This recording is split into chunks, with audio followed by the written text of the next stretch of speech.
નમસ્કાર દર્શક મિત્રો, આપ નિહાળી રહ્યા છો એસ લાઈવ ન્યૂઝ બુલેટિન. જોઈએ આજના મુખ્ય સમાચાર.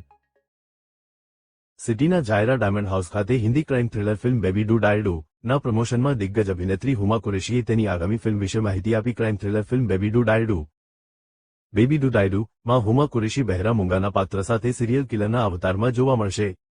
સિટીના સેટેલાઇટ વિસ્તાર ખાતે આવેલા જાયરા ડાયમંડ હાઉસ ખાતે બોલિવૂડની જાણીતી અને વર્સેટાઇલ એક્ટ્રેસ હુમા કુરેશી તેની આગામી ક્રાઇમ થ્રિલર ફિલ્મના મૂવી પ્રમોશન માટે આવી પહોંચી હતી, જેમાં હુમાએ પત્રકારોને સંબોધીને તેની upcoming film Baby Do Die Do ની વાર્તા અંગે વિગતે વાત કરી હતી.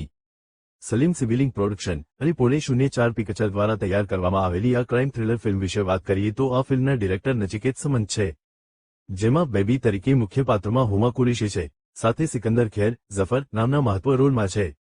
આ ઉપરાંત ચંકી પાંડે, પીએમ જૈન નામના પાત્રમાં, સીમા પાહવા, અંજુમ ખાન તરીકે વિદ્યા માલવદે, મંજુ મુરઝાની ના પાત્રમાં જોવા મળશે.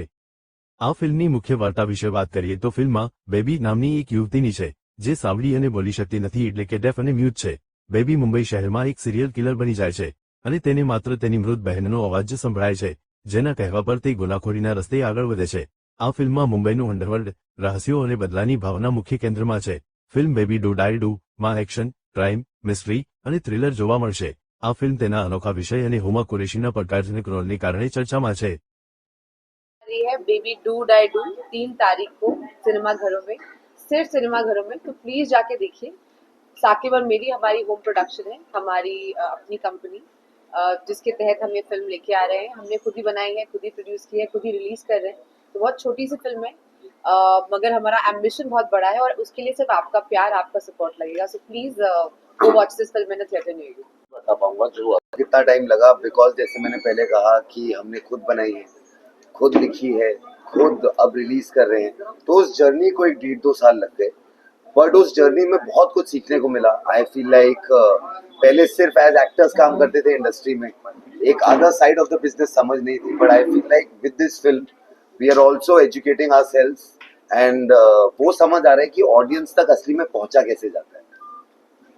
अच्छा, वो बात हमारे बीच में कट गई ना. कम्युनिटी के लिए मैसेज सिर्फ इतना है कि आप मैं कोशिश करती हूँ जिस तरीके के मैं रोल्स करूँ, वो बोलते हैं ना, real living breathing authentic women के रोल प्ले करूँ. चाहे वो महारानी हो, चाहे वो मोनिका हो, चाहे वो तरला हो, चाहे मेरी आने वाली फिल्म गुलाबी हो या बेबी हो. तो मुझे हमेशा ये रहता है कि आप जब किसी लड़की का मैं किसी को प्ले करूँ तो स्टीरियोटाइप पे प्ले ना करूँ. और लड़कियां शायद मेरी फिल्म देख के खुद अपनी जो अंदर की शक्ति है उसको समझे, उसको बाहर लाने के लिए.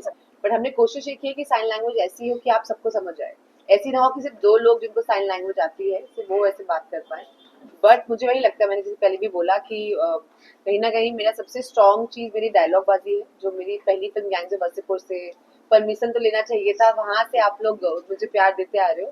तो हमारी कोशिश ये थी कि एक नया डायमेंशन हम खोजेंगे इस फिल्म के थ्रू, जिसमें मैं बात ही नहीं कर पा रही हूँ. सिर्फ आंखों से, बॉडी लैंग्वेज से, साइन लैंग्वेज से कैसे खुद को एक्सप्रेस हम कर पाएंगे. वो तो क्या है ना, मैं और हुमा एक दूसरे को इंटरेस्टिंग चैलेंजेस फेंकते रहते हैं एक दूसरे की तरफ. Yes. तो जब ये स्क्रिप्ट पहले थी स्टार्टिंग में, तो उसमें जो कैरेक्टर था वो डेफ एंड म्यूट नहीं था. तो जब हमने रीराइट किया तो मैं हुमा के पास लेके आया. मैंने कहा अच्छा, आप ना इस पिक्चर में बोल नहीं पाओगे. तो कहती मतलब कौन बोलेगा डायलॉग में, बाकी बोलेंगे, आप सिर्फ आंखों से एक्टिंग करोगे. एंड आई फेल्ट लाइक मैंने हुमा को चैलेंज दिया और मुझे लगा कि देखते हैं how that plays out. But I have to say मैंने कल पूरी पिक्चर फाइनली वापस देखी and this will be Huma Qureshi's best performance till date. एक मैं चीज बोलना चाहूंगी, हमको 4 साल लग गए पिक्चर बनाने में जी. जब से हमने इस स्क्रिप्ट को पहली बार पढ़ा, बहुत आसान जर्नी नहीं होती. आई नो आप लोग खाली थोड़ी सी झलकी देख के अपना मन बना लेते हैं, बट एक बहुत लंबी जर्नी होती है. उसके बाद बहुत सारे लोगों के साथ बनाने की कोशिश करी, जो नहीं बन पाए. बहुत सारे लोगों ने शुरुआत की, फिर बीच में साथ छोड़ दिया. फिर फाइनली हमें लगा कि हमको खुद ही बनानी चाहिए.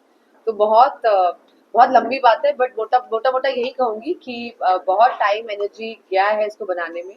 और हमारी होम प्रोडक्शन है, हमने खुद ही बनाई है, खुद ही रिलीज कर रहे हैं बिना किसी बड़े स्टूडियो के.